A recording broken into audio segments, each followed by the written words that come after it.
Ja, die größte Bedrohung nicht nur für die DDR, für die ganze Menschheit war ja entstanden, als die USA angefangen hatten, in der Türkei Raketen zu stationieren, mit denen sie dann einen sogenannten Enthauptungsschlag in der Sowjetunion hätten führen können.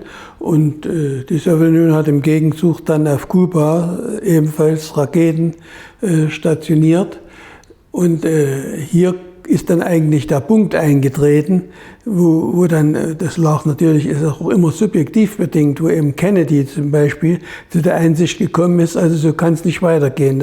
Es ist jetzt hier ein Szenario entstanden, das jetzt nur in die Katastrophe führen kann.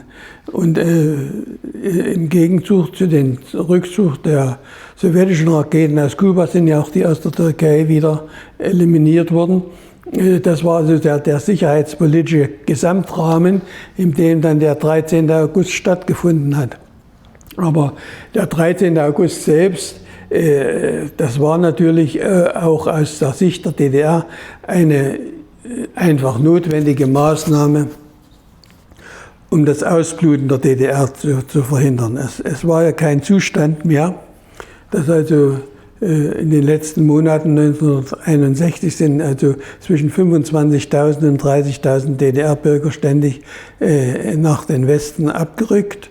Wir hatten den Zustand, dass die Hälfte der Absolventen, die in der DDR Medizin studiert hatten, nach dem Abschluss des Studiums in den Westen gegangen sind. Und jeder Betriebsleiter hat erstmal früh sortieren müssen, wer von meinen Leuten ist denn hier überhaupt noch da. Also dieses Ausbluten der DDR war ja zugleich dann aber auch eine Bluttransfusion für die Bundesrepublik, die also praktisch ohne Aufwendung gute Fachkräfte hatten und damit ihren Wirtschaftsaufschwung, ihr Wirtschaftswunder ankurbeln konnten. Diese Abwanderung der DDR-Bürger hatte hauptsächlich natürlich ökonomische Gründe. Ich hatte ja bereits diese nachteilige Situation der DDR skizziert. Mit dem sogenannten Wirtschaftswunder war natürlich schon so, dass für viele DDR-Bürger ein Anreiz entstanden ist, sich dort wirtschaftlich zu verbessern. Viele haben das auch geschafft, nicht alle. Es wird ja auch vergessen, also die Situation war ja damals so, dass also von 100%, die DDR verlassen haben, ein Drittel wieder zurückkamen. Also manche sind 3-4 Mal hin und her gewechselt und haben trotzdem nicht auch Glück gefunden. Diese Situation war eben insofern für die weitere Existenz der DDR, für den weiteren Aufbau der sozialistischen Gesellschaftsordnung der DDR tatsächlich bedrohlich geworden und es musste eine Regelung gefunden werden. Und diese Regelung sollte ursprünglich, und das ist eben immer wieder, was da vergessen wird, sollte ursprünglich eigentlich bloß gefunden werden, indem also West-Berlin nicht mehr die Drehscheibe für diese Republikflucht bilden sollte. Walter Ulbricht hatte eine sogenannte Luftlösung angedacht, dass also praktisch die Ausreise von West-Berlin über auf dem Landwege konnten wir das hier unterbinden, wenn wir es gewollt hätten, praktisch dann verhindert wird.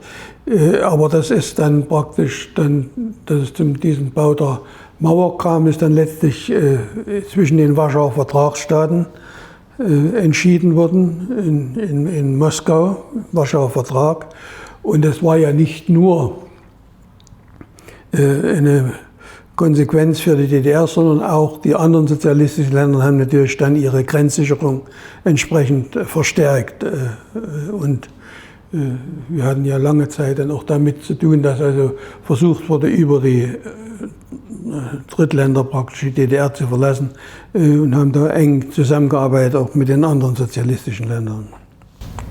Also, das heißt, du würdest sagen, für die DDR war es eigentlich mehr eine ökonomische als ein ökonomisches, existenzielles Problem, diese ständige Abwanderung von Arbeitskräften. Das waren ja vor allen Dingen junge Menschen, gut ausgebildete Menschen, das also erstmal zu unterbinden. Und es hat sich auch als richtig erwiesen, diese Maßnahme. Die 10 Jahre nach 1961 waren im Grunde die wirtschaftlich erfolgreichsten Jahre für die DDR. Und es war eine militärische Situation entstanden, die ein Stück mehr Sicherheit, aber also nicht nur für die sozialistischen Länder, sondern im Grunde auch für die westlichen Länder gebracht hat. Also die Verhältnisse waren geklärt, es war klar, bis hierhin und nicht weiter, aber auch umgedreht. Ja.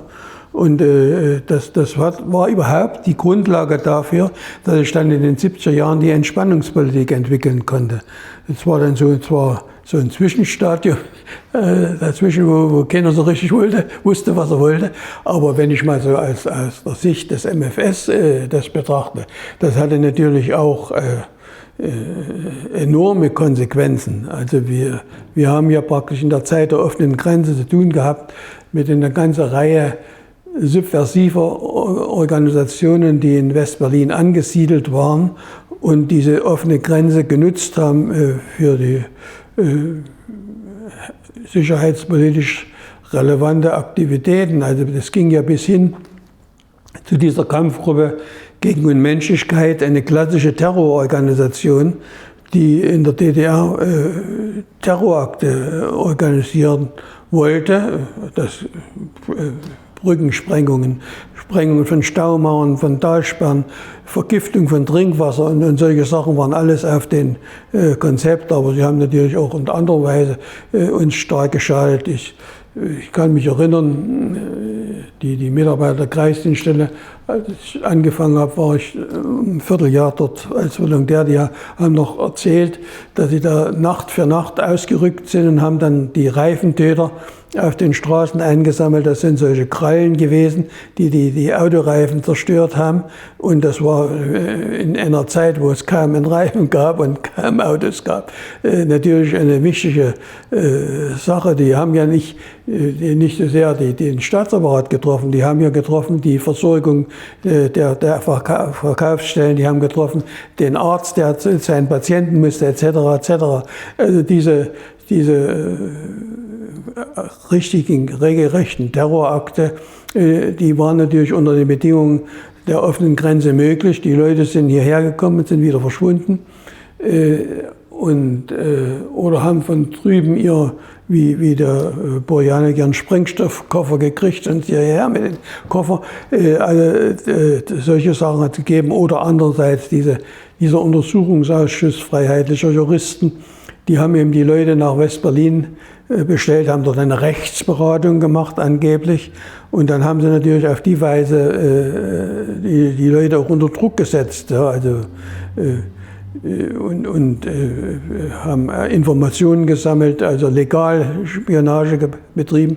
Das alles war natürlich mit dem Bau der Mauer hinfällig. Also diese einfachen ohne größere Aufwände zu betreiben, Verbindungen zwischen ihren Zuträgern und Helfern und Westberlin und auch die Anwerbung dieser Leute gegen die DDR, die sie da drüben in den Kinos und sonst wo eingesammelt haben, das war natürlich dann nicht mehr möglich.